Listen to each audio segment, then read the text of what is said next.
आप सब, मैं आशा करता हूँ आप लोग अच्छे से होंगे और अच्छे से स्टडी कर रहे होंगे, पढ़ाई कर रहे होंगे। मैं अजीत कुमार आपका स्वागत करता हूँ एक बार फिर से आपका अपना YouTube channel senior coaching centre Imamganj में। आज मैं आप लोग के लिए बायोलॉजी के अंतर्गत परिवहन लेकर आया हूँ। परिवहन जो एक ऐसा टॉपिक है जो क्लास 10th के लिए बहुत ही अनिवार्य है, और इसके साथ साथ जो विद्यार्थी अभी पैरामेडिकल की तैयारी कर रहे होंगे, फॉर्म भरे होंगे, उनके लिए भी यह आवश्यक माना जाता है, आवश्यक है। तो आप लोग अच्छे से देखेंगे इस वीडियो को और जानेंगे कि परिवहन क्या होता है, कैसे होता है, कैसे जीवों के शरीर में खाद्य पदार्थों, गैसीय पदार्थों का एक स्थान से दूसरे स्थान तक जाता है, इसके बारे में हम लोग जानेंगे।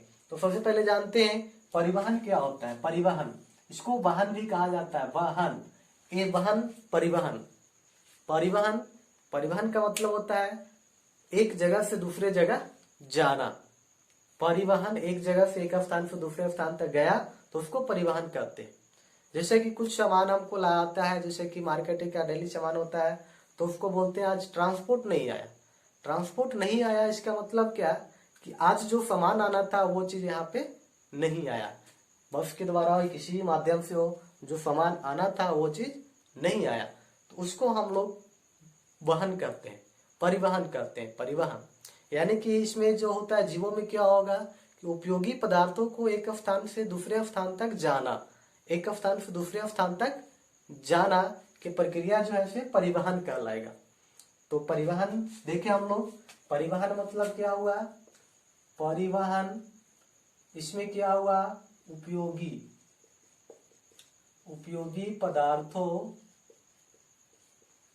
को एक स्थान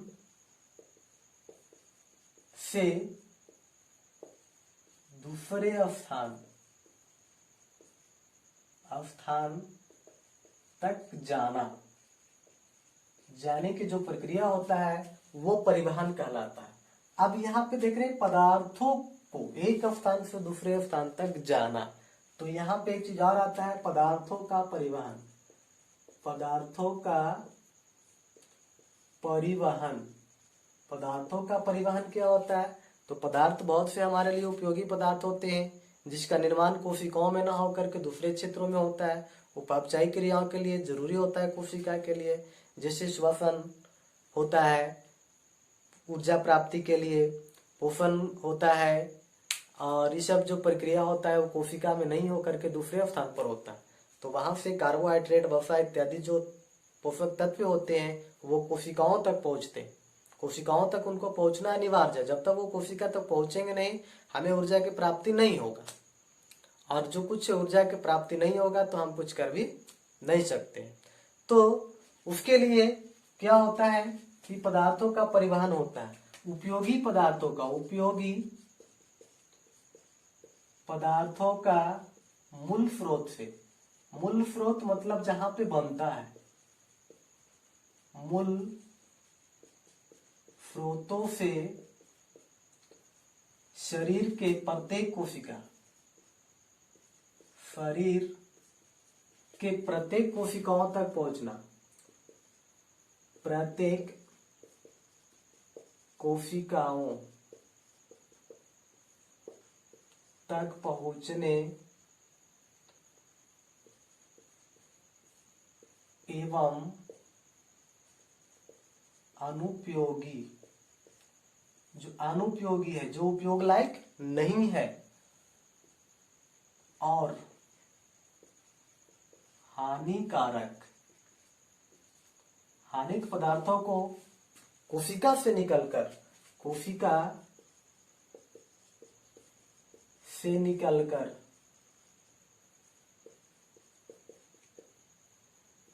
गंतव्य स्थानों तक पहुंचना, गंतव्य स्थानों तक पहुंचना, गंतव्य स्थानों तक पहुंचने की जो क्रिया होती है वह जो है से पदार्थों का परिवहन कहलाता है। अब ये पदार्थ जो होते हैं पहुंचते कैसे, कोई ना कोई तो अंग होगा, कोई तंत्र होगा, तो जो तंत्र, जो भाग, जो है शरीर का अंग जो इसमें भाग लेता है, पदार्थों का परिवहन करता है, वह परिवहन तंत्र कहलाता है। परिवहन तंत्र, परिवहन तंत्र है ना, शरीर का वैसा अंग जो पदार्थों का परिवहन में सहायक होता है, या जो अंग, जो तंत्र पदार्थों का परिवहन करता है, परिवहन करता है, वह परिवहन तंत्र कहलाता है। तो हम लोग देखें परिवहन क्या होता है, पदार्थों का परिवहन क्या होता है, और परिवहन तंत्र क्या होता है। परिवहन पदार्थों को एक जगह से दूसरे स्थान तक ले जाना। परिवहन, पदार्थों का परिवहन, उपयोगी पदार्थों को मूल स्रोत से शरीर के प्रत्येक भाग, कोशिकाओं तक पहुंचाना, एवं अनुपयोगी पदार्थों को और हानिकारक पदार्थों को कोशिका से निकलकर गंतव्य स्थानों तक पहुंचाने का जो क्रिया होता है, वह पदार्थों का परिवहन कहलाता है। तो आप लोग समझ गए होंगे पदार्थों का परिवहन क्या होता है। उसके बाद जो पदार्थ का परिवहन में जो अंग कार्य करता है, शरीर का जो अंग कार्य करता है, उसे परिवहन तंत्र कहते हैं, ट्रांसपोर्ट सिस्टम के नाम से जाना जाता है। आगे हम लोग देखते हैं कि परिवहन जो है से दोनों के लिए आवश्यक है, पेड़ पौधों के लिए भी आवश्यक है और जंतुओं के लिए भी आवश्यक है। तो जंतुओं में परिवहन कैसे होता है और पदार्थों में परिवहन कैसे होता, पेड़ पौधों में परिवहन कैसे होता है, आज हम लोग जानेंगे। पेड़ पौधों में परिवहन कैसे होता है, पौधों में परिवहन कैसे होता है, इसके बारे में जानते हैं। तो पौधों में परिवहन, पौधों में परिवहन, तो जैसा कि आप जानते हैं कि पौधे में दो तरह के होते हैं, एक कोशिकीय होते हैं और बहुकोशिकीय पौधे होते हैं। कुछ एक कोशिकीय पौधे होते हैं और बहुकोशिकीय पौधे होते हैं। तो एक कोशिकीय पौधों में जो होता है, एक कोशिकीय पौधे के पौधों में, पौधे जैसे युगलिना, युगलिना एक कोशिकीय पौधा है, तथा जो है सरल बहुकोशिकीय जीव, सरल बहुकोशिकीय पौधा सरल बहुकोशिकीय शैवाल, शैवाल में परिवहन जो होता है, में परिवहन विसरण द्वारा होता है, विसरण, विसरण प्रक्रिया द्वारा होता है। तो देखिए कोशिकीय पौधों में जैसे युगलिना एक कोशिकीय पौधा है, तथा सरल बहुकोशिकीय पौधों में शैवाल एक सरल बहुकोशिकीय पौधा है। इसमें पदार्थों का जो परिवहन होता है, गैसों का परिवहन जो होता है, वो विसरण प्रक्रिया द्वारा होता है। जबकि जटिल जो होते हैं, जटिल पौधे जो होते हैं, जटिल बहुकोशिकीय पौधे जो होते हैं, उसमें पदार्थों का, जल एवं खाद्य पदार्थों का, जल एवं खाद्य पदार्थों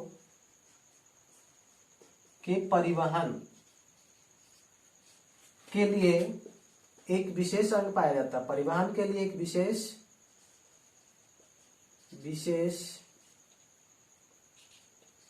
अंग पाया जाता है, विशेष उत्तक पाया जाता है, उत्तक पाया जाता है, जिसे संवहन उत्तक कहते हैं। संवहन उत्तक के नाम से जाना जाता है। कौन उत्तक? संवहन उत्तक कहते हैं। संवहन उत्तक कहलाता है। यह जो संवहन उत्तक होता है वो दो प्रकार के होते हैं। संवहन उत्तक जो होता है दो प्रकार का होता है। संवहन उत्तक को संवहन बंडल के नाम से भी जाना जाता है। तो जटिल बहुकोशिकीय जीवों में पदार्थों का, खाद्य पदार्थों का परिवहन किसके द्वारा होता है? संवहन उत्तक के द्वारा होता है। तो यहाँ देखें हम लोग एक कोशिकीय और सरल बहुकोशिकीय जीवों में पदार्थों का परिवहन विसरण द्वारा होता है। जटिल बहुकोशिकीय पदार्थों में खाद्य एवं जल पदार्थों का परिवहन संवहन उत्तक के द्वारा होता है, संवहन बंडल के द्वारा होता है। तो देखते हैं संवहन बंडल क्या होता है, कौन कौन होता है और किस प्रकार से वो पदार्थों का परिवहन करता है। तो देखते हैं संवहन उत्तक किस प्रकार से कार्य करता है। संवहन उत्तक, संवहन उत्तक जो होते हैं, पौधों में दो प्रकार के संवहन उत्तक होते हैं। संवहन उत्तक दो प्रकार के होते हैं। पहला जो है से जाइलम कहलाता है, जाइलम। दूसरा जो है से फ्लोएम कहलाता है, फ्लोएम। पहला जाइलम, दूसरा फ्लोएम। फ्लोएम कहलाता है, जाइलम और फ्लोएम।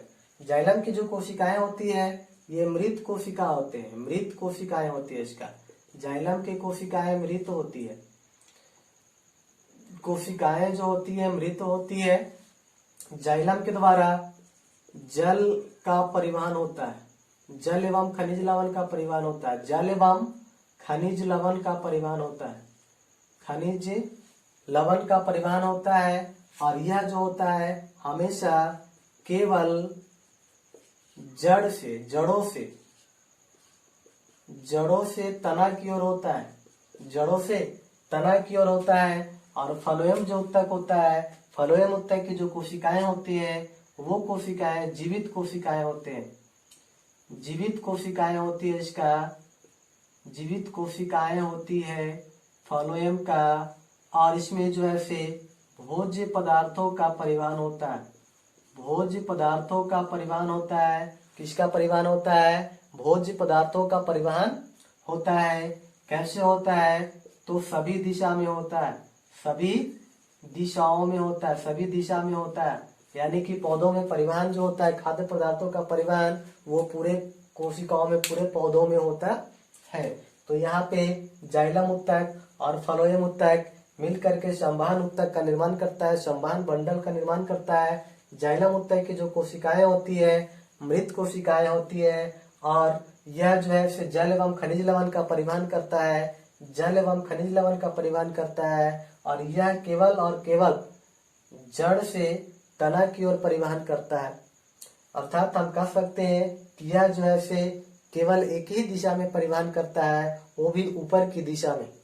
कौन सी दिशा में करता है परिवहन? जल का ऊपर दिशा में करता है। जबकि फ्लोएम जो होता है वह, इसके कोशिकाएं जीवित कोशिकाएं होते हैं, इसकी कोशिकाएं जो होती है जीवित होती है। और यह भोज्य पदार्थों का परिवहन करता है, भोज्य पदार्थों का परिवहन करता है, और इसकी सभी दिशाओं में होता है। तो चलिए एक बार देख लेते हैं कि पौधों में किस प्रकार से इस सब प्रक्रिया होते हैं, कौन से प्रक्रिया द्वारा करता है। तो ये मान लिया जाए एक पौधा है, एक पौधा है, ये पौधा का निर्माण करते हैं, पौधा है, इसमें कोशिकाएं हैं, पत्तियां हैं, इसका ये पत्तियां मान लिया जाए।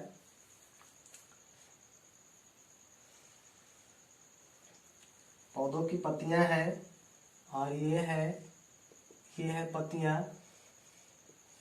कई सारे पत्ती होते हैं, बहुत से पौधे में ऐसा होते हैं जिसमें एक साथ कई पत्ती होते हैं। तो जल और खनिज लवण का जो होता है मिट्टी से प्राप्त करता है, मिट्टी यहाँ होता है, और मिट्टी से ही केवल पदार्थ को प्राप्त करते हैं।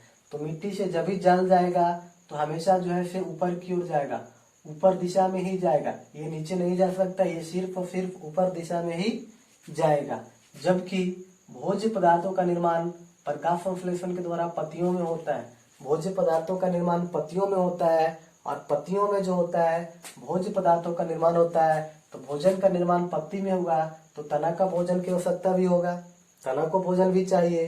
तो पत्ती से जो है भोजन तना की ओर आता है, और यह तना की ओर ऊपर भी जा सकता है, नीचे भी जा सकता है, इधर भी जा सकता है, इधर भी जा सकता है। यानी कि भोज्य पदार्थों का परिवहन सभी दिशाओं में होता है, और जल खनिज लवण का परिवहन केवल एक दिशा में होता है, ऊपर की ओर होता है। ये अभी हम लोग देखे पौधों में किस प्रकार से परिवहन होता है, तो संवहन उत्तक के द्वारा होता है। अगले क्लास में हम लोग जानेंगे कि जंतुओं में परिवहन कैसे होता है, इसके बारे में जानेंगे। यह जो टॉपिक था आज का परिवहन, ये बहुत ही उपयोगी है क्लास 10th के लिए, और उन विद्यार्थियों के लिए भी जो पैरामेडिकल की तैयारी कर रहे होंगे। तो हमें आशा है कि यह वीडियो आप लोग को अच्छा लगा होगा। तो अगले वीडियो मिलते हैं, तब तक के लिए धन्यवाद।